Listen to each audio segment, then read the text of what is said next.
കാലത്തെ അതിജീവിച്ച് കലാസൃഷ്ടികൾ മുന്നിലേക്ക് പോകുമ്പോഴാണ് അതിന് പിന്നിൽ പ്രവർത്തിച്ച കലാകാരന്മാർ ഓർക്കപ്പെടുന്നത്. ഓർമ്മയിലെന്നും ജോൺസൺ മാസ്റ്റർ എന്ന പരമ്പര അത്തരത്തിലുള്ള ഒരുപാട് നല്ല പാട്ടുകളുടെ ഓർമ്മ നമുക്ക് സമ്മാനിച്ചു. രണ്ടാം ഭാഗത്തിലേക്ക് എല്ലാ പ്രേക്ഷകർക്കും സ്വാഗതം. ഇപ്പൊ നമ്മള് ഞാൻ ഗന്ധർവൻ എന്നൊക്കെ പറഞ്ഞാൽ അതിന്റെ തുടക്കത്തിലൊരു ഹമ്മിങ് വരുന്നതിന് മുമ്പ് എത്രയോ നേരം കുറെ പുകയും ആ പുകയെന്നൊരു അന്തരീക്ഷത്തിലൊരു ഗന്ധർവന്റെ വരവും അതൊക്കെ ഇപ്പൊ നമുക്ക് തിയേറ്ററിൽ ഒരു അറ്റ്മോസ് മിക്സ് ചെയ്തിട്ടൊരു 64 150 ട്രാക്കില് കേൾപ്പിക്കാൻ പറ്റും. ഇത് ഒരു TV ചാനലിൽ കണ്ടാലും കാസറ്റ് ഇട്ട് കണ്ടാലും ഏത് മൊബൈൽ ഫോണിൽ കേട്ടാലും ഇപ്പോഴും ഈ അതിന്റെ ഒരു ഫീല് ജോൺസന്റെ പാട്ടുകൾ പോലെ തന്നെ ജോൺസന്റെ ചില ബാക്ക്ഗ്രൗണ്ട് മ്യൂസിക്കും ഹിറ്റാണ്. അതായത് ആ ബാക്ക്ഗ്രൗണ്ട് മ്യൂസിക് നമുക്ക് സോങ് പോലെ തന്നെ നമ്മുടെ മനസ്സിൽ കിടക്കും. അതിന്റെ ഏറ്റവും വലിയ ഉദാഹരണമാണ് തൂവാനത്തുമ്പികളിൽ ക്ലാര വരുമ്പോൾ മഴ പെയ്യും, അതിന്റെ കൂടെ ഈ മ്യൂസിക് ഉണ്ടാവും. അതൊരു വല്ലാത്ത പോയറ്റിക് മൂഡാണ്. പറയാൻ സ്ഥിതിക്ക് നമുക്ക് ആ മ്യൂസിക് ഒന്ന് കേൾക്കാം.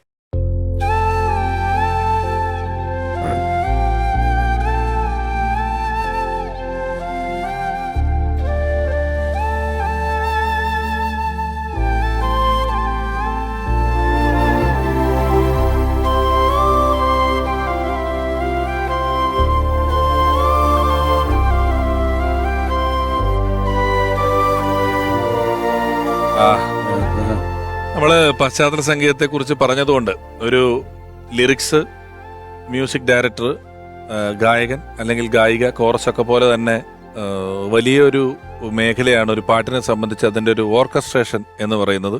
പല വാദ്യോപകരണങ്ങളും ജോൺസൺ മാഷ് 10ഓളം വാദ്യോപകരണങ്ങൾ വായിച്ചിരുന്നു എന്നാണ് കേട്ടത്. നിരവധി നമ്മൾ കേട്ടിട്ടുള്ള ഒരുപാട് സിനിമാ പാട്ടുകൾക്ക് പിന്നിൽ വിൻഡ് ഇൻസ്ട്രുമെന്റ്സ് വായിച്ചിട്ടുള്ള രവീന്ദ്ര മാഷിനെയും ജോൺസൺ മാഷിനെയും ഒരുപാട് സംഗീത സംവിധായകരോടൊപ്പം വർക്ക് ചെയ്തിട്ടുള്ള ആ മേഖലയിൽ ഒരു പ്രഗത്ഭനായ ഒരാൾ നമ്മളോടൊപ്പം ഇപ്പൊ കൂടുകയാണ്. ഹൃദയപൂർവ്വം ഈ വേദിയിലേക്ക് സ്വാഗതം ചെയ്യുന്നു പ്രിയപ്പെട്ട ജോസി ആലപ്പുഴ.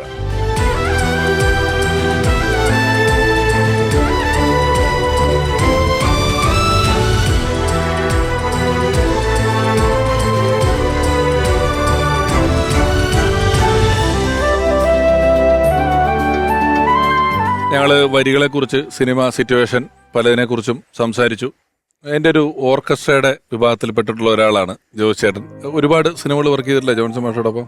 ഞാൻ 10ഓളം സിനിമകളിൽ ജോൺസന്റെ കൂടെ സഹകരിച്ചിട്ടുണ്ട്. എൻ്റെ ഫസ്റ്റ് മൂവി എന്ന് പറയുന്നത് തന്നെ ഭൂതക്കണ്ണാടി ജോൺസൺ മാഷിന്റെ കൂടെയാണ്. അത് ഭയങ്കര ഒരു എക്സ്പീരിയൻസ് ആയിരുന്നു. അതിൻ്റെ ആ ഒരു പാട്ട്, അതിൻ്റെ റെക്കോർഡിംഗ് വേള ഒരിക്കലും എൻ്റെ ജീവിതത്തിൽ എനിക്ക് മറക്കാൻ പറ്റത്തില്ല.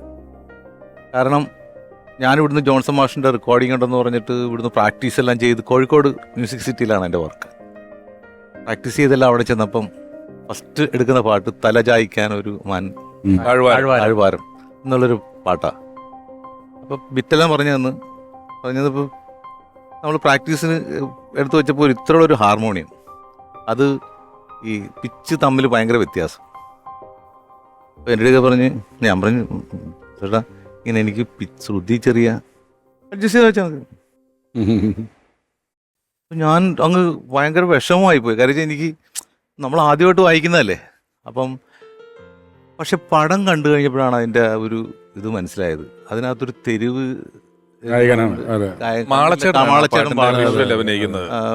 അത് അങ്ങനെ ഒരു അപ്പം അത് കണ്ടു കഴിഞ്ഞപ്പോഴത്തേക്ക് അയ്യോ എന്താണ് അവരുടെയൊക്കെ മനസ്സിലെ ഒരു അതുകൊണ്ട് പാട്ടിന്റെ കൾച്ചർ ചോദിച്ചേട്ടെ. ഇതിപ്പം പൊന്മുട്ടയിടുന്ന താറാവില് തട്ടുമുട്ട് തീയിലൊരുക്കി എന്നുള്ളത് ശ്രദ്ധിച്ചാല് കുറെ തട്ടുമുട്ടും ഒക്കെ ആ പാട്ടിലുണ്ട്. ഇതിലൊരു പുള്ളുവൻ പാട്ടിന്റെ ഒരു ബേസ് അതിന്റെ പശ്ചാത്തല സംഗീതത്തിലും ഒക്കെ കിടക്കുന്നുണ്ട് ഈ സിനിമയില്. അപ്പൊ ഇനിയിപ്പം അത് മാളച്ചേട്ടനാ പാടുന്നതെങ്കിൽ അതിനേക്കാളും നമുക്ക് ഇങ്ങനെ ഒരാൾ ഇങ്ങനൊരു പാട്ട് പാടുമെന്നൊക്കെ ചിന്തിക്കാവുന്ന രീതിയിലാണ് ചെങ്കോൽ എന്ന് പറയുന്ന പടത്തിലെ മധുരം ജീവാമൃതം ഒരു വഴിയില് കടയില് രാത്രി ഒരു വഴിവെക്കിലിരിക്കുന്ന ഒരാളാണ് മധുരം ജീവാമൃതം എന്ന് പറയുന്ന ഒരു പാട്ട് പാടുന്നത്. അപ്പം വിഷ്വലിൽ ആര് എങ്ങനെ വന്നാലും എല്ലാം അതിനെല്ലാം നേരത്തെ തന്നെ മനസ്സിൽ കണ്ട് കൃത്യമായിട്ട് ക്രമപ്പെടുത്തിയിട്ടുള്ളൊരു പാട്ടാണ് അദ്ദേഹം എല്ലാ സിനിമകൾക്കും വേണ്ടി ചെയ്തിട്ടുള്ളത്. അതുപോലെ തന്നെ രണ്ടാമത്തെ ഫിലിമിൽ എനിക്ക് എന്നെ അതിശയിപ്പിച്ച, എനിക്കത് രണ്ടും കണക്ട് ചെയ്ത് പറയാതിരിക്കാൻ പറ്റത്തില്ല. ആദ്യത്തെ അനുഭവം അങ്ങനെയായിരുന്നു. രണ്ടാമത്തെ പടത്തിൽ വിസ്മയം എന്ന് പറയുന്നത് നമ്മുടെ എറണാകുളത്ത് റിയാനിലായിരുന്നു പരിപാടി. ആ പടത്തിന് കമ്പോസിങ് മുഴുവൻ, അതായത് ഒന്ന് ഓർക്കസ്ട്ര ചെയ്യാനായിട്ട് എല്ലാവരും ഉണ്ട്, ഭയങ്കരപ്പെട്ട കോറസ്, ഭയങ്കരപ്പെട്ട വയലിൻ എല്ലാം ഉണ്ട്. ആ പാട്ടിന്റെ BGMs ഇതൊക്കെ ശരിയാക്കിയതിന് ശേഷമാണ് ഈ കോഡ് എഴുതുന്നത്. അതെ. അപ്പൊ അന്നത്തെ നമ്മളുടെ ഒരു ഇത്, അന്ന് നമ്മളിതൊന്നും കണ്ടിട്ടില്ല. പക്ഷേ അതാണ് മ്യൂസിക്, അതാണ് മ്യൂസിക് ഡയറക്ടർ എന്ന് തിരിച്ചറിഞ്ഞ ഒരു ദിവസമാണ്. ജോസിയേട്ടനെ സംബന്ധിച്ചിടത്തോളം നമ്മൾ പലതവണ കണ്ടല്ലോ സൂപ്പർ ഹിറ്റ് ആയിട്ടുള്ള രവീന്ദ്രൻ മാസ്റ്റർ ഹരിമുരളീരവം എന്നുള്ള പാട്ടിലെ പുല്ലാങ്കുഴൽ വായിച്ചിരിക്കുന്നത്, അല്ലെങ്കിൽ ലജ്ജാവതി എന്ന് പറയുന്ന പാട്ടിന്റെ തുടക്കത്തിലെ അത് വായിച്ചിട്ടുള്ളത്. അങ്ങനെ നമ്മൾ കാണുന്ന ഒരുപാട് പാട്ടുകൾക്ക് പുല്ലാങ്കുഴൽ വായിച്ചിട്ടുള്ള ഒരാളാണ്. ഇപ്പം ജോൺസൺ മാസ്റ്റർ ഒരു 2 പാട്ടുകൾ ജോസിയേട്ടൻ ഞങ്ങൾക്ക് വേണ്ടി വായിക്കുന്നു. തീർച്ചയായിട്ടും സാറിന്റെ തന്നെ പടത്തിലെ ഒരു പാട്ടാവട്ടെ, അതായിരിക്കും ഗംഭീരാവുക. ആയിക്കോട്ടെ. അതെ.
Beautiful. ഒരു വലിയ നൊസ്റ്റാൾജിയ. എനിക്ക് ഉർവശേഷി ഇങ്ങനെ കടിച്ചു പോകുന്ന ഇങ്ങനെ വെള്ളത്തില് ഓർമ്മ വരും ആ ലൊക്കേഷൻ മനസ്സിൽ വരുന്ന ആ സിനിമകളൊക്കെ. അപ്പം കണ്ട ഞങ്ങൾക്ക് ഇത്രയും വരുമെങ്കിൽ എന്ത്. ജോസ് ചേട്ടാ, മോഹം കൊണ്ട് ഞാൻ എന്നുള്ള പാട്ടെന്ന് ജോസ് ചേട്ടൻ ഫ്ലൂട്ടിൽ വായിക്കുന്ന ഒരു അഴകാണ്, അത് കേൾക്കാൻ ഒരു സുഖമാണ്. തീർച്ചയായിട്ടും നമുക്ക് വായിക്കുന്നതിനോടൊപ്പം തന്നെ നമുക്ക് പാട്ടും കൂടെ ആയാൽ അതിനേക്കാൾ മനോഹരമല്ലേ.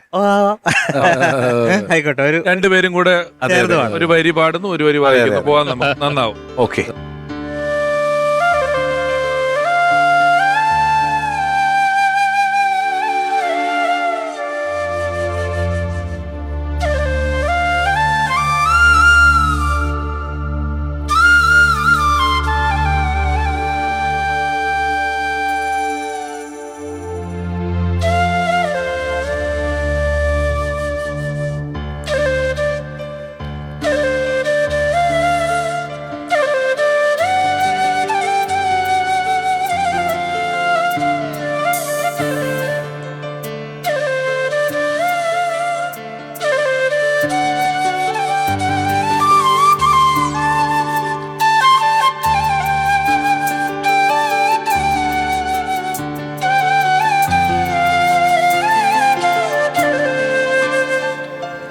മോഹം കൊണ്ടു ഞാൻ ദൂരേതോ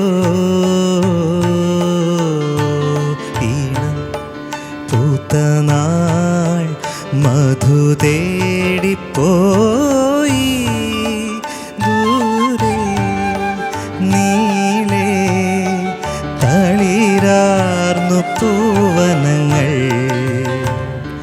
മോഹം കൊണ്ടു ഞാൻ ദൂരേതോ ഈണം പൂത്ത നാൾ മധു തേടിപ്പോയി.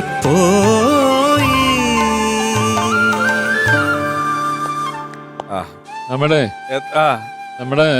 റാണി ചേച്ചി ജോൺസനെ പറ്റി എഴുതിയേക്കണ ലേഖനത്തിന്റെ ശീർഷകം ഇതാണ്, മോഹം കൊണ്ടു ഞാൻ എന്നുള്ളതാണ്. ജോസ് ചേട്ടാ, ഒരെണ്ണം കൂടെ ഏതാണ് തരാനുള്ളത് ഞങ്ങക്ക്?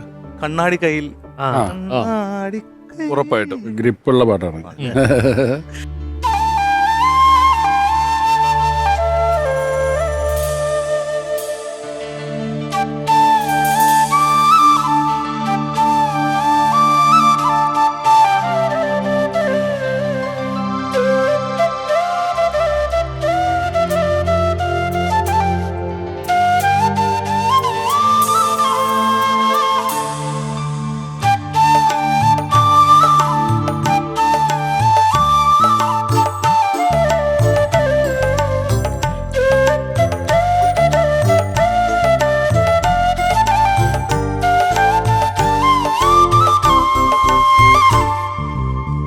ആ സത്യൻ സാറിനോട് ദാമൻ സാറിനൊക്കെ ഏത് പാട്ടാണ് ഇഷ്ടം എന്ന് ചോദിച്ചാൽ എന്തായാലും എല്ലാം എന്നുള്ള ഉത്തരത്തിലേക്ക് ആയിരിക്കില്ലേ പോവുക?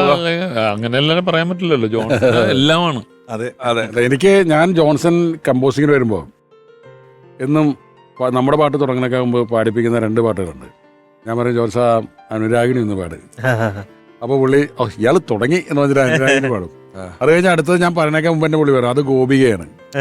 ഈ 2 സോങ്ങും ഞാനൊരു മൂഡ് ഉണ്ടാവാൻ വേണ്ടിയിട്ട് കാറ്റത്തെ കിളിക്കൂടും കാറ്റത്തെ കിളിക്കൂടും എന്റെ അനുരാഗിണി എന്നുള്ള ജോഷിയുടെ ബർത്ത്ഡേ ഒരു കുടക്കീഴിൽ അത് അപാരമായ ഒരു ഹാർട്ടിലേക്ക് എത്തുന്ന അതിമനോഹരമായ ലിറിക്സുമാണ്. അതെ, പൂവച്ചൽ ഖാദറിന്റെ വളരെ ഗംഭീരമായിട്ടുള്ള ഒരു വല്ലാത്ത മൂഡ് ഉണ്ടാക്കുന്ന ഒരു പാട്ടാണ് അത്. അപ്പോൾ ഞാൻ ജോൺസന്റെ ശബ്ദത്തിൽ പാടി കേൾക്കാൻ നമുക്ക് പാടി കേൾക്കാനേ ജോൺസന്റെ ശബ്ദത്തിൽ പാടി കേൾക്കുമ്പോൾ വല്ലാത്തൊരു ഭാവം ഉണ്ടോ അതില്. ജോൺസൺ പാടിക്കൊടുക്കുമ്പോ നമ്മൾ കമ്പോസ് ചെയ്തിട്ട് പാട്ടുകാർക്ക് പറഞ്ഞു കൊടുക്കുമ്പോ മിക്കവാറും നമ്മളത് കേൾക്കുമ്പോ ജോൺസൺ തന്നെ പറയാറുണ്ട് ഒരു 40% പാടി കിട്ടിയാൽ രക്ഷപ്പെട്ടു. ഭാവം അദ്ദേഹം ഡയറക്ടർ പാടുന്ന ഭാവം നമ്മുടെ റീ റെക്കോർഡിങ്ങിനൊക്കെ ഒരു ഇൻസ്ട്രുമെന്റിനും അങ്ങനെ അതെ അതെ അതെ കിട്ടി കേൾക്കത്തില്ല. എപ്പോഴും മ്യൂസിക് ഡയറക്ടർ പാടി കേൾക്കുന്നത് നമ്മൾ ആ ഒരു ഫീല് നമുക്ക് എപ്പോഴും അതിന്റെ പകുതി ഓടടുത്തേ നമുക്ക് ചിലപ്പം ഗായകരിൽ നിന്ന് കിട്ടത്തുള്ളൂ. പാടി കൊടുക്കാൻ പറ്റുന്ന ഒരാളാണ് ഈ ജോൺസൺ. ഇപ്പോഴത്തെ പലർക്കും പാടി കൊടുക്കാറില്ല. പഴയ പാട്ടുകള് ബാബുരാജിന്റെ പാട്ടുകളൊക്കെ നമുക്ക് യൂട്യൂബിൽ കിട്ടുന്നുണ്ട്. രസമാണ് ആ ഒരു പുഷ്പം. അല്ല മറ്റത് റിയൽ ആയിട്ടുള്ളത് ഗംഭീരമാണ്. പക്ഷെ ഒരു മ്യൂസിക് ഡയറക്ടർ ഉള്ളിൽ നിന്ന് വരുന്ന ഒരു സ്വരം മുഴുവൻ കിട്ടില്ല കേട്ടോ. ജോൺസൺ അതില് വല്ലാത്ത അനുരാഗിണി പാടാം. അനുരാഗിണി ഇതായൻ കരളിൽ വിരിഞ്ഞ പൂക്കൾ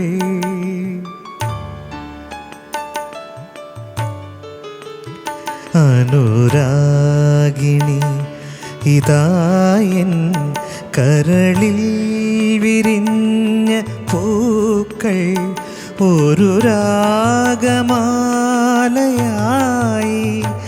ഇതു നിന്റെ ജീവനിൽ അണിയൂ അണിയൂ അഭിലാഷ പൂർണിമേ അനുരാഗിണി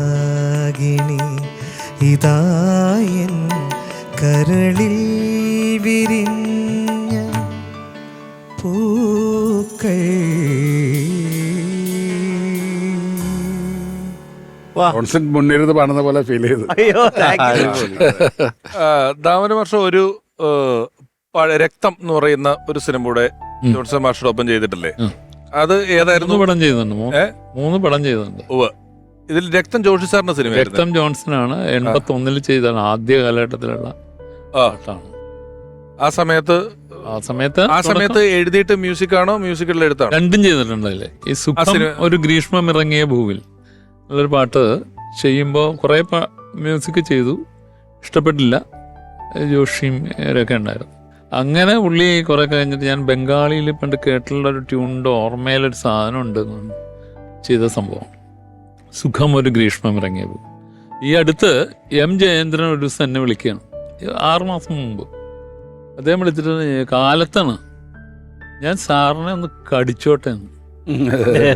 വെറുതെ വെക്കുക. അപ്പൊ ഞാൻ ഇന്നലെ വല്ലതും അടിച്ചിട്ടുണ്ടോന്ന് ചോദിച്ചു.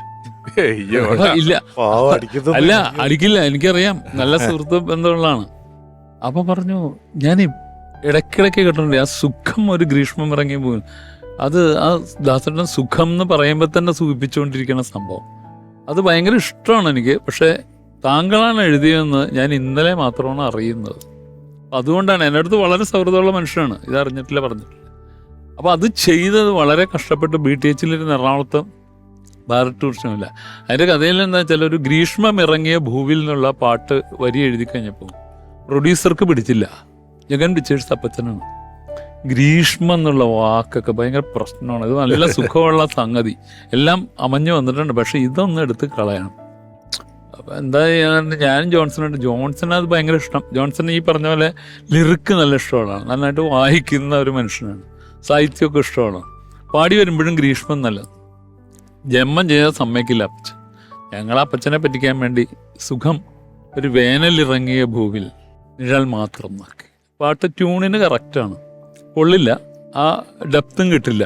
ആ വിഷ്വലിൻ്റെ നിന്നും ഡെപ്ത് കിട്ടണ്ടേ ഒരു വാക്ക് കൊടുത്തു കഴിഞ്ഞാൽ. അറിയാലോ, ഇപ്പോൾ സത്യനൊക്കെ അറിയാൻ പറ്റുമത്, അത് കൊടുക്കാൻ പറ്റുന്നില്ല. ഞാൻ ജോൺസണും കൂടെ പണിയിട്ടു. അപ്പച്ചൻ ഇങ്ങനെ ചെയ്തോട്ടെ, നമുക്ക് ദാസേട്ടൻ്റെ അടുത്ത് പറഞ്ഞ് ചട്ടം കെട്ടിയിട്ട് ഇത് കൊള്ളില്ല എന്ന് പറഞ്ഞ് ശരിയാക്കാമെന്ന് പറഞ്ഞു. സ്റ്റുഡിയോയിൽ വന്നപ്പോൾ ഞങ്ങൾ ദാസേട്ടൻ്റെ അടുത്ത് ഇങ്ങനെ പറഞ്ഞു, ഇങ്ങനെ ഒരു സംഭവമുണ്ട്, ഗ്രീഷ്മ എന്ന് പാടുക. അപ്പം അപ്പച്ചൻ കയറി ഇടപെടും. അപ്പം വേനൽ എന്നുള്ള വാക്കാക്കിയിട്ടുണ്ടല്ലോ എന്ന് പറയാം. അത് വേണ്ട ഗ്രീഷ്മ എന്ത് സുഖമാണെന്ന് പാടിത്തരാം എന്നിട്ട് ദാസേട്ടൻ്റെ ഗ്രീഷ്മ എന്ന് പറഞ്ഞാൽ അങ്ങോട്ട് പാടുക. ആ ഗ്രീഷ്മമാണ് അതിന്റെ ഏറ്റവും വലിയ സുഖം. പാടി ദാസേട്ടൻ ഗ്രീഷ്മ എന്നുള്ള വാക്കിന്റെ ഒരു ഡെൻസിറ്റി, ഡെപ്ത് കിട്ടുമോ? അതിന് കിട്ടില്ല. ഒരു ഗായകന്റെ കൂടെ സ്റ്റേറ്റ്മെന്റ് നമുക്ക് കാണാം.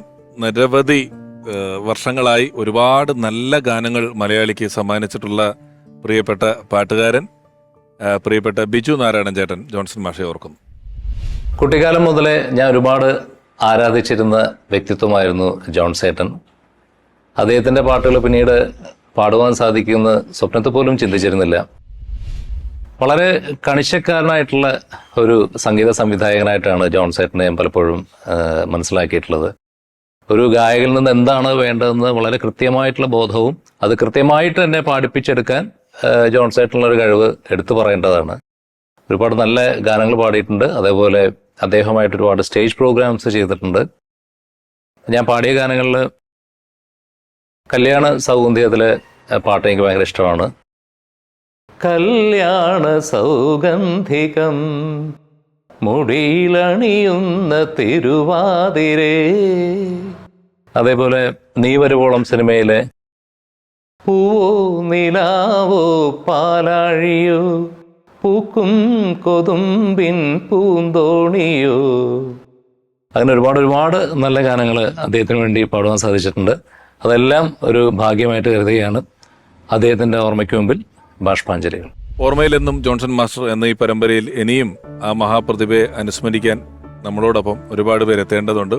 1979 ജോൺസൺ എന്ന പേരിൽ ആദ്യമായി ഒരു സംഗീത സംവിധായകൻ പിറവിയെടുക്കുമ്പോൾ അന്ന് ആ ഗാനത്തിന് വരികൾ എഴുതിയ താമോൻ സാറിന്റെ സാന്നിധ്യം നമുക്ക് വളരെ വിലപ്പെട്ടതായിരുന്നു. ആ സാന്നിധ്യത്തിന് ഞങ്ങളുടെ പേരുള്ള നന്ദി ഈ അവസരത്തിൽ ഹൃദയപൂർവ്വം അറിയിക്കുന്നു. നന്ദി സാർ, താങ്ക് യു, ഞങ്ങൾക്ക് വേണ്ടി സമയം മാറ്റിവെച്ചതിന് താങ്ക് യു. ഓർമ്മയിലെന്നും ജോൺസൺ മാസ്റ്റർ എന്ന ഈ പരമ്പരയിൽ ഇനി നമ്മളോടൊപ്പം ചേരുന്നത് മലയാളികൾക്ക് വളരെ പ്രിയപ്പെട്ട ഒരു ഗായികയാണ്. മലയാളത്തിൽ മാത്രമല്ല അന്യഭാഷകളിലും ഒരുപാട് സൂപ്പർ ഹിറ്റ് ഗാനങ്ങൾ സമ്മാനിച്ചിട്ടുള്ള പ്രിയപ്പെട്ട ഗായിക, ജോൺസൺ മാസ്റ്ററുടെ പാട്ടുകൾ പാടിയിട്ടുള്ള ഒരു ഗായിക. ഹൃദയപൂർവ്വം ഈ പരമ്പരയിലേക്ക് സ്നേഹപൂർവ്വം സ്വാഗതം ചെയ്യുന്നു പ്രിയപ്പെട്ട മിൻമിനി.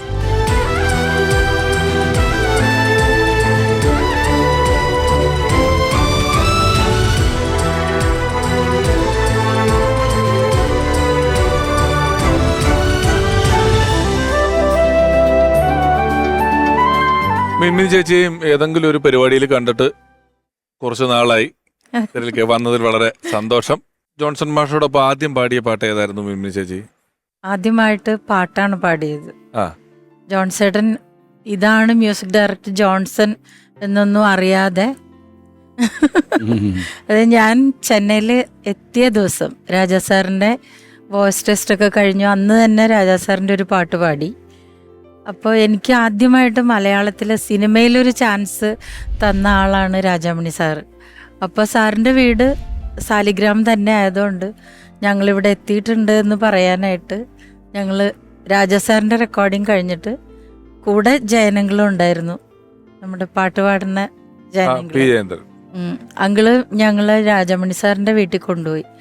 അപ്പോൾ ഭയങ്കര സന്തോഷമായി ഞാൻ പാടി എന്നൊക്കെ അറിഞ്ഞപ്പോൾ.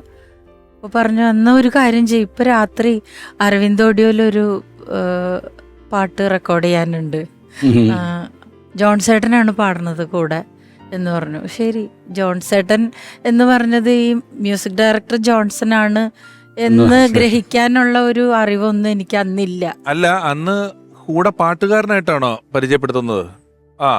അപ്പൊ ഞാൻ ജോൺസേട്ടൻ പാടുന്നു, അത്രേ ഉള്ളൂ. ജസ്റ്റ് അരവിന്ദ് ഓഡിയോയിലായിരുന്നു, വോയിസ് മിക്സിംഗ് ആയിരുന്നു അത്. അവിടെ ചെന്നു, ഞാൻ പാട്ടൊക്കെ എഴുതിയെടുത്തു. അടുപ്പൂതും പെരിയ മച്ച 5 വക കുളമ്പ് വച്ച, അങ്ങനെ ഒരു പാട്ടാണ്, ഒരു ഫോക്ക് സോങ് ആണ്. അപ്പോൾ അത് എഴുതിയെടുത്തു. അതിൻ്റെ മെയിൽ വെർഷൻ പാടാനായിട്ടൊരു ചേട്ടൻ വന്നു. കൂടെ കുറെ 2-3 പേരൊക്കെ കൂടെ ഉണ്ട്. ഭയങ്കര സ്പീഡിൽ വന്നു. എൻ്റെ അടുത്ത് ഇങ്ങനെ എന്താ മോളുടെ പേര് എന്ന് ചോദിച്ചു. മിനി എന്ന് പറഞ്ഞു. പാട്ട് എഴുതിയെടുത്തു. ഞാൻ പാട്ട് പഠിച്ചിരിക്കുകയാണ്. ജോൺസേട്ടൻ വന്ന് പാട്ട് പഠിച്ചു. ഞങ്ങൾ രണ്ടുപേരും ഒന്നിച്ച് പാടി കഴിഞ്ഞപ്പോൾ എൻ്റെ അടുത്ത് വന്നിട്ട് പറഞ്ഞു, മോള് നന്നായിട്ട് പാടിയിട്ടാ എന്ന് പറഞ്ഞു. അസലായിരുന്നു എന്ന് പറഞ്ഞിട്ട് പോയി. ആള് കുറച്ചു നേരം കൺസോൾ റൂമിൽ നിന്ന് എന്തൊക്കെയോ സംസാരിച്ചു. ഒരു പ്രാവശ്യം പാട്ട് കേട്ടു. ആളങ്ങോട്ട് പോയി. അത് കഴിഞ്ഞ് ഞാൻ എൻ്റെ ബാഗൊക്കെ എടുത്ത് ബുക്കൊക്കെ എടുത്ത് കൺസോൾ റൂമിൽ ചെന്നു. എന്നെയും പാട്ടൊക്കെ കേൾപ്പിച്ചു. അപ്പം രാജമണി മാഷിന് മനസ്സിലായി എനിക്ക് ആളെ പിടികിട്ടിയിട്ടില്ല എന്നുള്ളപ്പം. നിനക്ക് ആ ആളെ മനസ്സിലായോ എന്ന് ചോദിച്ചപ്പോൾ ഞാൻ ഇല്ല, ജോൺസൺ ചേട്ടൻ എന്ന് പറഞ്ഞു. അതാണ് മ്യൂസിക്. ഞാൻ ആദ്യം ജോൺസൺ മാഷായിട്ടുള്ള എന്റെ അനുഭവം പാട്ടാണെന്ന് പറഞ്ഞപ്പോൾ ഞാൻ അത്ഭുതപ്പെട്ടു. ഞാൻ സ്വാഭാവികമായിട്ടും ജോൺസൺ മാഷ് സംഗീതം കൊടുത്ത ഒരു മ്യൂസിക്കിൽ ചേച്ചി പാടി എന്നുള്ള ഞാൻ വിചാരിക്കേണ്ട ആവശ്യമുള്ളൂ. പക്ഷെ അത് നിങ്ങൾ ഒന്നിച്ച് ഡുവറ്റ് പാടിയതാണെന്നുള്ളത് ഞാൻ ഉൾപ്പെടുന്ന ഒരു വലിയ തമിഴായിരുന്നു അല്ലേ? തമിഴ്. എന്റെ ലൈഫ് എന്ന് പറയാൻ അങ്ങനെ ഒരു ലൈഫായിരുന്നു. 14 വയസ്സ് മുതൽ റെക്കോർഡിംഗ് സ്റ്റുഡിയോ മാത്രമായിരുന്നു എന്റെ ജീവിതം. എനിക്ക് വേറെ ഒന്നും അറിയില്ല പാട്ടല്ലാതെ. പാട്ടും ശരിക്കും അറിയില്ല. പറഞ്ഞു തരണത് പാടും, അത്രേ ഉള്ളൂ. പിന്നെ എനിക്ക് ഒന്ന് കുടുംബ സമേതോ കുടുംബസമേതം ജയരാജ് സാറിന്റെ സിനിമയിലാണ് ഒരു അതേത് പാട്ടായിരുന്നു അന്ന്? നീലനാവിൽ ഇന്ന് നിന്റെ താരഹാരം ഇളകി എന്ന് പറയുന്ന പാട്ട്. ഊഞ്ഞാലുറങ്ങി ഹിന്ദോളരാഗം വാങ്ങി എന്ന് പറയുന്ന. അല്ലാതെ തന്നെ നമ്മളെ അടുത്ത് കമ്പോസിങ്ങിന് വരുമ്പോൾ മിൻമിനെ പറ്റി പറയാറുണ്ട്. നല്ല ടാലന്റ് ഉള്ള കുട്ടിയാണ്, അതായത് അവള് ഇങ്ങനെയൊന്നും എത്തേണ്ട ആളല്ല എന്നൊക്കെ പറയാറുണ്ട്. അവർ ചില സാങ്കേതിക പ്രശ്നങ്ങൾ കൊണ്ട് പലപ്പോഴും ചിലപ്പോൾ വിളിക്കാൻ പറ്റില്ല, അത് വേറെ കാര്യം. പക്ഷെങ്കിലും ജോൺസൺ വലിയ അപ്രീസിയേഷൻ ഉള്ള ഒരാളാണ്. ഭൂതകണ്ണാടിയിൽ പാടിയിട്ടുണ്ടല്ലോ. അത് എന്റെ ശബ്ദം പോയതിനു ശേഷമാണ്. ആശമരത്തിന്റെ അതിരുന്തലക്കെ 1000 പൂക്കില പൊട്ടി വിരിഞ്ഞ് എന്താ കുണുക്കിട്ട കോഴി കുറിഞ്ചാത്തൻ കോഴിക്ക് അടിവയറ്റിന്ന് ഒരു പുതിയ ആ പാട്ട് എത്രയോ പാട്ടുണ്ട്. അദ്ദേഹം ഒരു മ്യൂസിക്. പിന്നെ മേലെപ്പറമ്പിൽ ആൺവീട് എന്ന് പറയുന്ന സിനിമയിൽ വെള്ളിത്തിങ്കൾ പൂങ്കിണ്ണം തുള്ളിത്തു ആ പാട്ട് പാടിയിട്ടുണ്ട്. ഒരു അതില് തന്നെ ഉണ്ട് ഒരു സനം ഓടി വന്ന് സേര്. അത് എനിക്ക് തോന്നുന്നത് തമിഴ് പാട്ട്.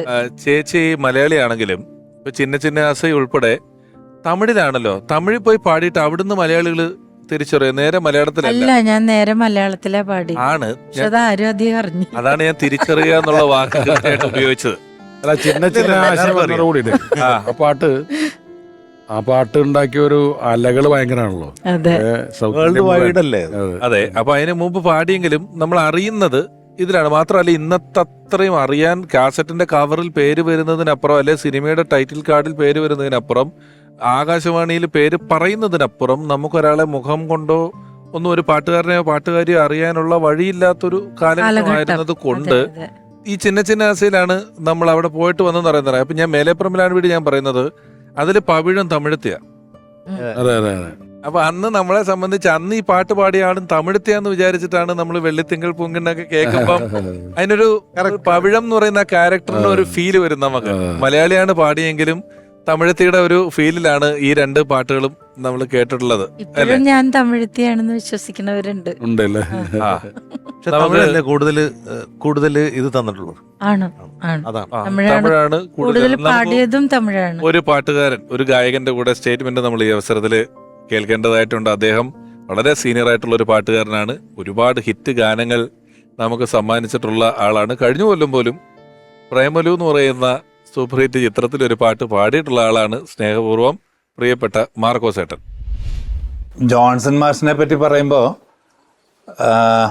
ഞാൻ അദ്ദേഹത്തെ ആദ്യം കാണുന്നത് ശരിക്കും പറഞ്ഞാൽ ഗാനമേള രംഗത്ത് വർക്ക് ചെയ്യാനായിട്ട് ഇറങ്ങുന്ന ഒരു കാലഘട്ടത്തിലാണ്. പക്ഷെ അദ്ദേഹമായിട്ട് അന്ന് അധികം മിങ്കിൾ ചെയ്യാൻ പറ്റിയില്ല. കാരണം തൃശ്ശൂർ ആറ്റ്ലി എന്ന് പറഞ്ഞൊരു ഗിറ്റാറിസ്റ്റ് ഉണ്ടായിരുന്നു.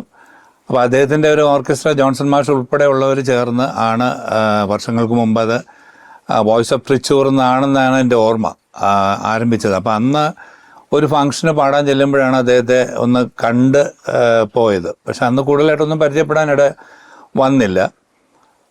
പിന്നീട് കേൾക്കാത്ത ശബ്ദം എന്ന ബാലചന്ദ്ര മേനോൻ്റെ ചിത്രത്തിന് വേണ്ടി ഓഡിഷന് ചെന്നപ്പോഴാണ് ശരിക്കും ഞാൻ അദ്ദേഹത്തെ കാര്യമായിട്ട് പരിചയപ്പെട്ടത്. അപ്പോൾ അത് മദ്രാസ് തരങ്ങണി വെച്ചിട്ടായിരുന്നു. എനിക്ക് സെഞ്ച്വറി ഫിലിംസാണ് അത് പ്രൊഡ്യൂസ് ചെയ്തത്.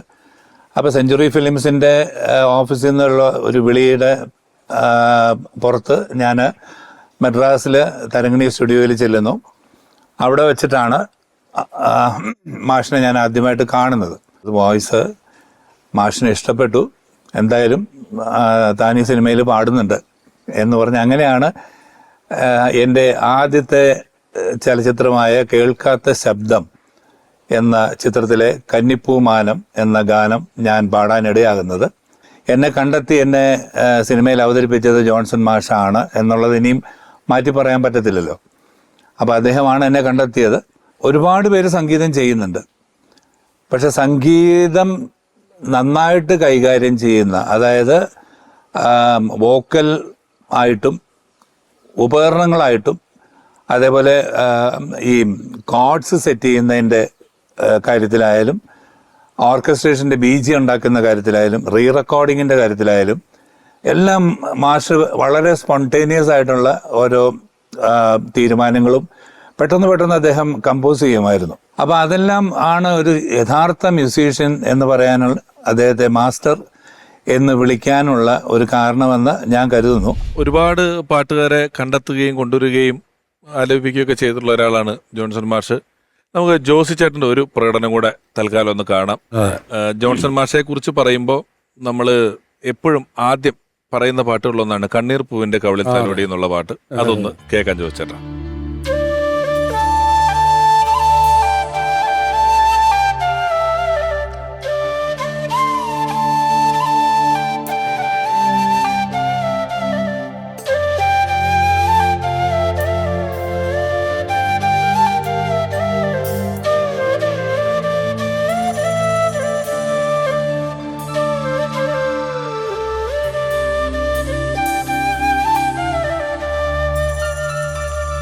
കണ്ണീർ പൂവിൻ്റെ കവിളിൽ തലോടി ഈണം മുഴങ്ങും പഴമ്പാട്ടിൽ മുങ്ങി മറുവാക്കു കേൾക്കാൻ കാത്തു നിൽക്കാതെ പൂത്തുമ്പി എന്തേ മറഞ്ഞു, എന്തേ പുള്ളൂർക്കുടം പോലെ തേങ്ങി.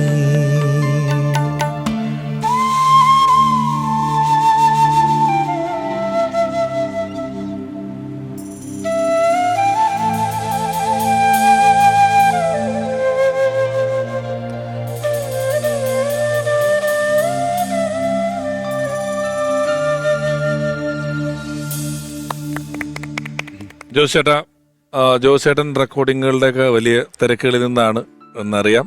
ഓർമ്മയിലെന്നും എന്ന ഈ പരിപാടിയുടെ ക്ഷണം സ്വീകരിച്ച് വന്നതിൽ ഒരുപാട് സന്തോഷം, നന്ദി അറിയിക്കുന്നു.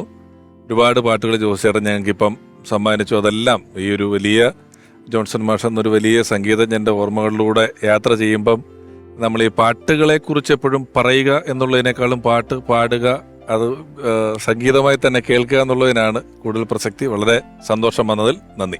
Thank you so much. എനിക്കിതിനകത്ത് വന്നതിൽ ഒരുപാട് സന്തോഷമുണ്ട്. കാരണം എനിക്ക് ഏറ്റവും ഹൃദയത്തോട് ചേർത്ത് വെച്ച ഒരു ആൾക്കാരിൽ ഏറ്റവും പ്രധാനപ്പെട്ട ഒരാളാണ് ജോൺസൺ മാഷ്. കാരണം ഞാൻ ഈ മരിക്കുന്നതിന് ഒരു മാസം മുമ്പ് വരെ ഞങ്ങൾ തമ്മിൽ സംസാരിച്ച് ചില കാര്യങ്ങൾ എപ്പോഴും നമുക്ക് മറക്കാൻ വയ്യാത്ത ഒരുപാട് മെമ്മറികൾ, ഒരുപാട് കാര്യങ്ങൾ നമുക്ക് തന്ന ഒരു മാസ്റ്ററാണ്.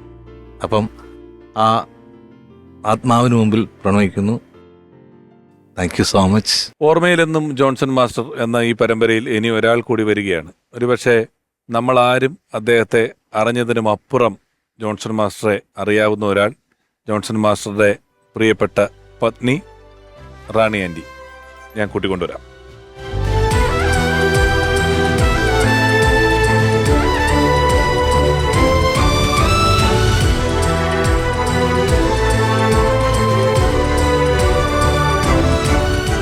റാണിയാൻറ്റി, സ്വാഗതം പരിപാടിയിലേക്ക്. ഞങ്ങൾ കഴിഞ്ഞ കുറേ അധികം സമയം 28 സിനിമകൾ ജോൺസൺ മാഷോടൊപ്പം ചെയ്ത സത്യൻ സാർ, അദ്ദേഹത്തിൻ്റെ ഓർമ്മകൾ ഞങ്ങൾക്ക് കേട്ടുള്ള പരിചയമാണ് പാട്ടിലൂടെയും സിനിമയിലൂടെയൊക്കെ. ഒരുപക്ഷെ ഇതിനൊക്കെ അപ്പുറമുള്ള ഒരു ജോൺസൺ മാഷെ കണ്ടിട്ടുള്ള ആളാണ് റാണി ആൻറ്റി എന്ന് പറയുന്നത്. വീട്ടിൽ അദ്ദേഹം സംഗീതത്തിന് എന്തുമാത്രം കൊണ്ടുവരുമായിരുന്നു വീട്ടിലേക്ക്, വ്യക്തി ജീവിതത്തിലേക്ക്? വീട്ടിലേക്ക് അങ്ങനെ എപ്പോഴും പാടിക്കൊണ്ടൊന്നും നടക്കില്ല. റെക്കോർഡിങ് കഴിഞ്ഞ് വന്നാൽ കുറേ നേരം ഇട്ട് പാട്ട് എന്നെ ഫസ്റ്റ് കേൾപ്പിക്കണത്. കാറിലേക്ക് വിളിച്ചിട്ട് തന്നെ അവിടെ ഇരുന്ന് പാട്ട് കുറേ പ്രാവശ്യം കേട്ട് മതിയാവളം കേട്ടിട്ടാ പിന്നെ വീട്ടിലേക്ക് കയറി വരുവുള്ളായിരുന്നു. അത് ഞങ്ങളൊക്കെ കേട്ട പല പാട്ടുകളും ആദ്യം കേട്ടിട്ടുള്ളത് അപ്പൊ റാണി ആൻറ്റി ആയിരിക്കുമല്ലോ. അതെ അതെ അല്ലേ? അതെ. ആദ്യമൊക്കെ പിന്നെ സ്റ്റുഡിയോയിൽ പോകുമ്പോ റെക്കോർഡിങ്ങിന് പോകുമ്പോ എന്നെ കൊണ്ടുപോകുമായിരുന്നു. പിന്നെ കുഞ്ഞുങ്ങളായി കഴിഞ്ഞപ്പോ ഞാൻ പോകില്ല, എന്തായാലും വന്നു കഴിഞ്ഞാൽ ആദ്യം കേൾപ്പിച്ചിട്ട്. അർജുന മാഷാണ് വിവാഹത്തിന്റെ ആണോ? അതെ അതെ. മാഷിന്റെ മോളും ഞാനും കൂട്ടായിരുന്നു, ഞങ്ങൾ ഫ്രണ്ട്സ് ആയിരുന്നു. അപ്പൊ മാഷ് ഇങ്ങനെ വീട്ടിൽ പറഞ്ഞപ്പോഴാണ് ഈ കല്യാണാലോചന ഉണ്ടായത്. എന്നിട്ട് മാഷ് കല്യാണം ആലോചിച്ച് കഴിഞ്ഞിട്ട് ചേട്ടൻ കാണാൻ വന്നപ്പോ അപ്പൊ പ്രേമഗീതങ്ങളുടെ ഫംഗ്ഷൻ എന്തോ കഴിഞ്ഞിട്ട് 100th ഡേ ഫംഗ്ഷൻ കഴിഞ്ഞിട്ട് വരികയായിരുന്നു. അപ്പൊ വന്നിട്ട് എല്ലാരും കുറെ പേരുണ്ടായിരുന്നു, 10-11 പേരുണ്ടായിരുന്നു കാണാൻ വന്നപ്പോ. അപ്പൊ വന്നിട്ട് എന്നോട് ചോദിച്ചു, മ്യൂസിക് ഡയറക്ടർ ജോൺസൺ എന്ന് പറഞ്ഞാൽ കേട്ടിട്ടുണ്ട്? ഞാൻ പറഞ്ഞു ഞാൻ കേട്ടിട്ടില്ല, ഞാൻ യേശുദാസ്, എസ് ജാനകി, സുശീലാമ്മ അങ്ങനെയൊക്കെ കേട്ടിട്ടുള്ളൂ എന്ന് പറഞ്ഞു. അപ്പൊ അത് പിന്നെ അവസാനം വരെ പറയുമായിരുന്നു, അവൾ എന്നെ അത്രയും പേരുടെ മുൻപിൽ വെച്ച് നാണം കെടുത്തി. ഈ അർജുന മാസ്റ്റർ മകള് കൂടെ പഠിച്ചിരുന്നു എന്നുള്ളത് അങ്ങനെ ഒരു, അതല്ലാതെ ആന്റിക്ക് ശരിക്കും സിനിമയുമായിട്ട് വേറെ ബന്ധങ്ങളൊന്നും തന്നെ ഇല്ലായിരുന്നല്ലോ? ഇല്ല, ഒരു ബന്ധമില്ലായിരുന്നു. ജോൺസൺ മാഷ് ജീവിതത്തിൽ വന്നതിന് ശേഷമല്ലേ എല്ലാ സിനിമയും സിനിമാക്കാരുമായിട്ടൊക്കെ ഉള്ള പരിചയങ്ങളും ബന്ധങ്ങളും ഒക്കെ തുടങ്ങുന്നത്? അതെ അല്ലേ? അതെ. സത്യൻ സാറിനെ ഏത് കാലം ഉണ്ടെന്ന് അറിയാം? പണ്ട് തൊട്ട് തന്നെ അറിയാമല്ലോ. ആദ്യത്തെ പടം ചെയ്യുമ്പോൾ വിവാഹിതരാണോ ഇവര്? ആ സമയത്ത് പൊന്മുട്ടയുടെ താറാവിന്റെ സമയത്തൊക്കെ വിവാഹിതരാണ്. പിന്നെ അല്ല, അവിടെ നമുക്ക് ഉള്ളത് വെച്ചാൽ ഞാനും ജോൺസണും ഒന്ന് തൃശ്ശൂർക്കാരാണ്, ഒരേപോലെ ഉള്ള വേവ് ലെങ്ത് ഉള്ള ആൾക്കാരാണ്. അപ്പം ഞങ്ങളുടെ റെക്കോർഡിങ് സമയത്ത് എന്തായാലും ഒരു ദിവസം ഫുഡ് വീട്ടിൽ നിന്നാണ്, അതായത് നിർബന്ധപൂർവ്വം അവിടെ കൊണ്ടുപോകും. റാണിയാണ് ചോറ് വിളമ്പി തരിക. അങ്ങനെ അത് ഒരു വല്ലാത്ത ബന്ധമാണ് ഞങ്ങൾ തമ്മിലുണ്ടായിരുന്നത്. ജോൺസൺ മാഷുടെ ഓർമ്മകളുമായി നിരവധി അനവധി മനോഹരങ്ങളായ സാഹിത്യ ഭംഗിയുള്ള ഗാനങ്ങൾ നമുക്ക് സമ്മാനിച്ചിട്ടുള്ള രചയിതാവ് MD രാജേന്ദ്രൻ സാർ. ജോൺസൺ എന്ന് പറയുന്ന സംഗീത സംവിധായകനെ വാസ്തവത്തിൽ സൃഷ്ടിച്ചത് ഭരതനാണ്. ഭരതൻ്റെ ഒരു സൃഷ്ടിയാണ് ജോൺസൺ. എന്ന് വെച്ചാൽ ദേവരാജൻ മാസ്റ്ററുടെ ശിഷ്യനായി വർഷങ്ങളോളം നിന്ന മനുഷ്യൻ with the consent of Devarajan master ഭരതൻ്റെ വീട്ടിൽ വരുന്നു. ഞാൻ KPSC ലളിത, ഭരതൻ, ജോൺസൻ്റെ അസിസ്റ്റൻ്റ്, ഈ 4 പേരും കൂടി ഇരുന്നിട്ട് അടിയറവെന്നുള്ള പ്രഖ്യാതമായ ഭരതൻ്റെ നോവൽ പാർവതി എന്ന പ്രശ്നമിയാക്കുകയാണ്. അതിൻ്റെ 4 പാട്ടുകൾ എഴുതാൻ വേണ്ടി ഭരതൻ എന്നെ വിളിച്ചു വരുത്തുകയാണ്. ഞാൻ ആകാശവാണിയിൽ നിന്ന് ലീവൊക്കെ എടുത്താണ് ചെല്ലുന്നത്. ചെന്ന് ഭരതൻ്റെ വീട്ടിലിരിക്കുന്നു. ജോൺസൺ വരുന്നു. അപ്പോൾ ജോൺസൺ വരുന്നത് ദേവരാജൻ മാസ്റ്ററുടെ അനുഗ്രഹം ഒക്കെ തേടിയിട്ടാണ് വരുന്നത്. അങ്ങനെ വന്ന് അവിടെ ഇരിക്കുന്നു. സുഖമായിട്ട് ഈ 4 പാട്ടുകൾ കമ്പോസ് ചെയ്യുന്നത് ഏറ്റവും രസമുള്ളത്, ഞാൻ വരി എഴുതി കൊടുക്കുന്നു. എഴുതി കൊടുത്ത വരികൾ അവിടെ വെച്ച് ട്യൂൺ ചെയ്യുകയാണ്. അപ്പോൾ ഭരതൻ ഇങ്ങനെ ഒരു നിഴല് പോലെ കൂടെയുണ്ട്, കാരണം പാട്ടിൻ്റെ കൂടെ. അപ്പോൾ ജോൺസനെ എങ്ങനെ എല്ലാ രീതിയിലും ഇൻസ്ട്രക്ട് ചെയ്തുകൊണ്ടിരിക്കുകയാണ് ഭരതൻ. അപ്പം അങ്ങനെ ഓരോ പാട്ടുകളും, ആദ്യത്തെ പാട്ടാണ് നന്ദസുതാവര തവജൻ എന്നുള്ള ഹിറ്റ് പാട്ട്. പാടിയത് വാണിജ്യറാമാണ്. നന്ദസുതാവര തവജനനം വൃന്ദാവന ശുഭപുളീനം, അതാണ് ആ പാട്ട്. അപ്പോൾ ആ പാട്ട് വാസ്തവത്തിൽ ഏറ്റവും ഹൃദ്യമായ രീതിയിലുള്ള ട്യൂണ് അവിടെ വെച്ചുണ്ടാവുകയാണ്. മാത്രമല്ല ആ വരികളാണെങ്കിലും വരികളുടെ ഉള്ളിലേക്ക് കടന്നാണ് ട്യൂൺ വരുന്നത്. അത്ര ഗംഭീരമായിരുന്നു ആ പാട്ട്. ആ പാട്ടിൻ്റെ റെക്കോർഡിങ് വാണിജ്യറാമാണ് പാടിയത്. ഒരു ജനുവരി 1-ാം തീയതിയാണ് ഈ പാട്ട് അവിടെ റെക്കോർഡ് ചെയ്യുന്നത് മദ്രാസിൽ. ന്യൂ ഇയർ ഡേ അന്നാണ് ചെയ്യുന്നത്. മദ്രാസിൽ മലയാള സിനിമയിലെ സമ്പന്നരായ എല്ലാ ഡയറക്ടേഴ്സും ഉണ്ട്. KG ജോർജ്, പത്മരാജൻ എന്ന് വേണ്ട ഭരതൻ്റെ എല്ലാ ഫ്രണ്ട്സും, പവിത്രൻ, ഇങ്ങനെ ഒരുപാട് പേര് റെക്കോർഡിങ്ങിന് അവിടെ വന്നിരുന്നു ഈ പാട്ട് കേൾക്കാൻ വേണ്ടി മാത്രം. അങ്ങനെ ജോൺസൺ ഒരു സംഗീത സംവിധായകനായി അവരോധിക്കപ്പെടുന്ന ആ ചടങ്ങിന് സാക്ഷ്യം വഹിക്കാൻ ഒരർത്ഥത്തിൽ മലയാള സിനിമ മുഴുവനുണ്ടായിരുന്നു. മാത്രമല്ല ജോൺസന്റെ അതിലെ ഓരോ പാട്ടുകളും ഒന്നിനൊന്ന് ഹിറ്റുമായിരുന്നു.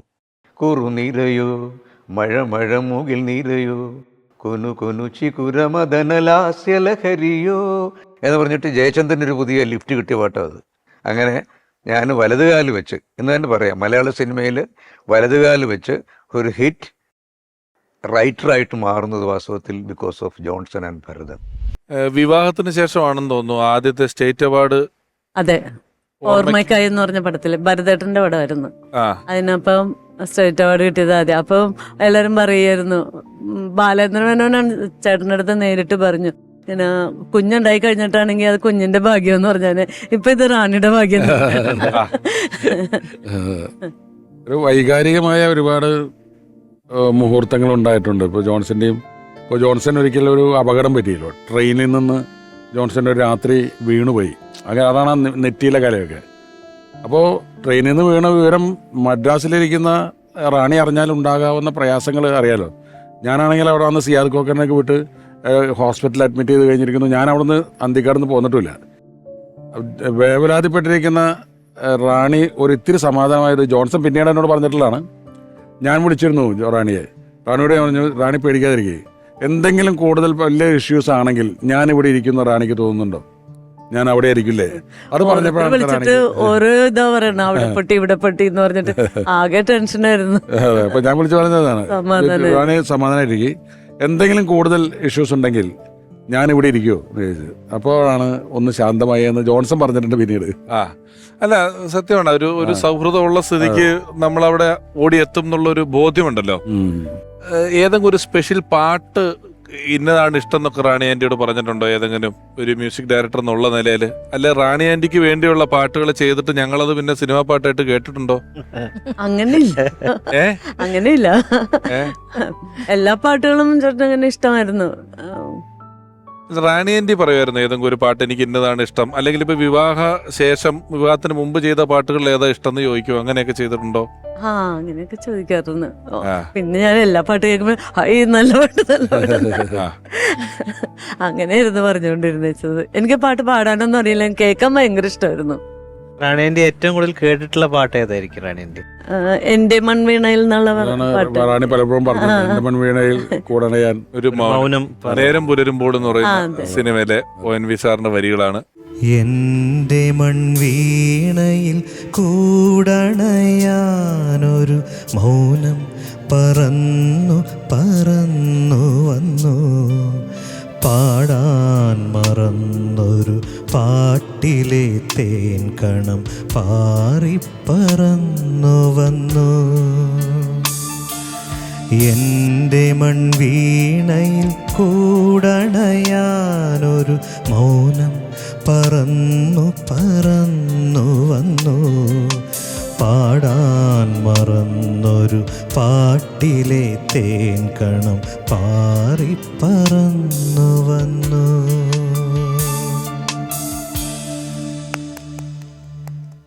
ജോൺസൺ മാസ്റ്ററെ നമ്മളോടൊപ്പം ഇപ്പോൾ ഓർക്കുകയാണ് ഗായകനും സംഗീത സംവിധായകനുമായ നടേശ് ശങ്കർ. ജോൺസേട്ടൻ ഒരു ദിവസം അദ്ദേഹത്തിന് തൊണ്ടയ്ക്ക് സുഖമില്ലാതെ അദ്ദേഹം തന്നെ അദ്ദേഹത്തിൻ്റെ പാട്ട് പാടാറ്, ട്രാക്ക് പാടാൻ ആരെയും വിളിക്കാറില്ല. കാരണം എന്താണെന്ന് വെച്ച് കഴിഞ്ഞാൽ ഒരു പാട്ട് പറഞ്ഞു കൊടുത്താൽ കൃത്യമായിട്ട് പാടിയില്ലെങ്കിൽ അദ്ദേഹത്തിന് ദേഷ്യം വരും. അപ്പോൾ അദ്ദേഹം തന്നെ കയറി പാടുന്ന ഒരു രീതിയായിരുന്നു. ഒരു ദിവസം അദ്ദേഹത്തിന് തീരെ തൊണ്ടയ്ക്ക് സുഖമില്ലാതെ ഒരു പാട്ടുകാരൻ അന്വേഷിച്ച് രാജാമേട്ടൻ്റെ അടുത്ത് ചോദിച്ചു, ആരെ കൊണ്ട് അത്ര മണി പാടിക്കാതെ. അങ്ങനെ രാജാമേട്ടൻ എന്നെ പരിചയപ്പെടുത്തി ജോൺസേട്ടനെ. അങ്ങനെ ജോൺസേട്ടൻ്റെ പാട്ട് ആദ്യമായിട്ട് പാടുന്നത് എന്നും നന്മകൾ എന്ന് പറഞ്ഞ സത്യേട്ടൻ്റെ പടം, സത്യാനന്ദിക്കാരൻ സാറിൻ്റെ പടം, താരാഗണങ്ങൾക്ക് താഴെ എന്ന് പറഞ്ഞ പാട്ടാണ് ഞാൻ ആദ്യമായിട്ട് ജോൺസേട്ടൻ്റെ പാടിയത്.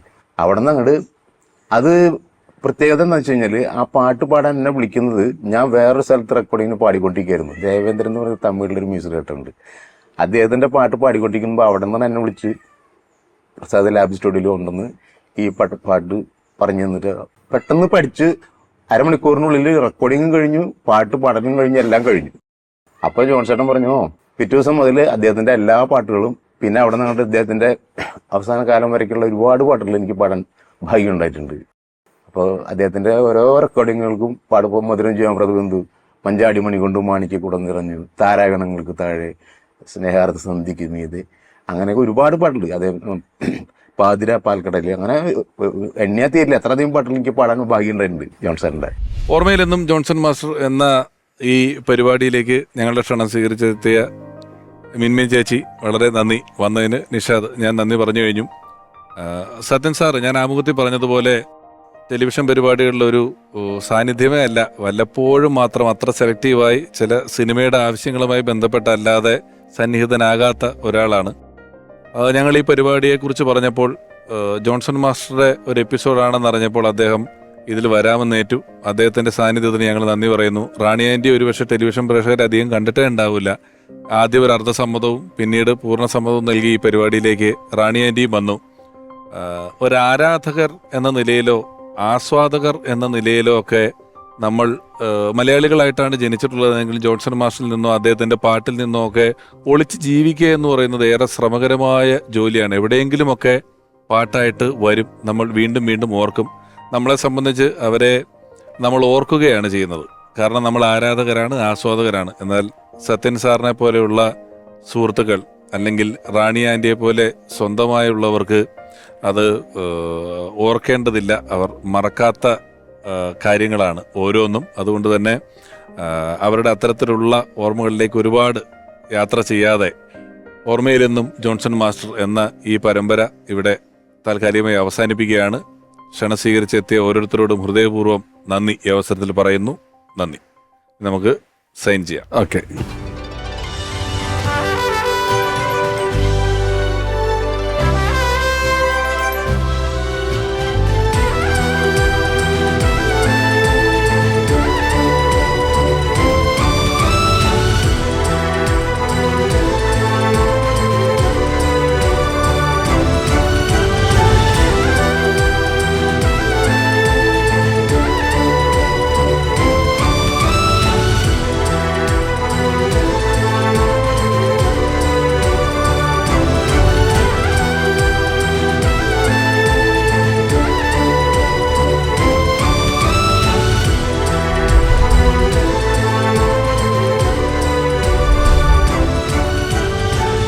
ഓർമ്മയിലെന്നും ജോൺസൺ മാസ്റ്റർ എന്ന പരമ്പര ഇവിടെ അവസാനിക്കുമ്പോൾ ജോൺസൺ മാസ്റ്ററുടെ പ്രിയ പത്നി റാണി ആൻറ്റിക്ക് ബഹുമാനപ്പെട്ട Southern Anthikad sir Amrita TV വകയായുള്ള ഉപഹാരം സമർപ്പിക്കുന്നു.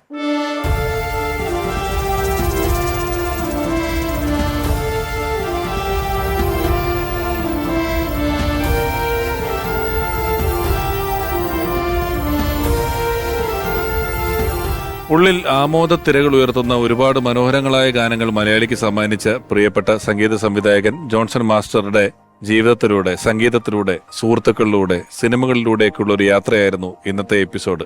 അതേ ഗാനത്തിന്റെ അടുത്ത വരിയിൽ പറയുന്ന ഒരു കൗതുകമുണർത്തുന്ന വാക്ക് മൗനം പാടുന്നു.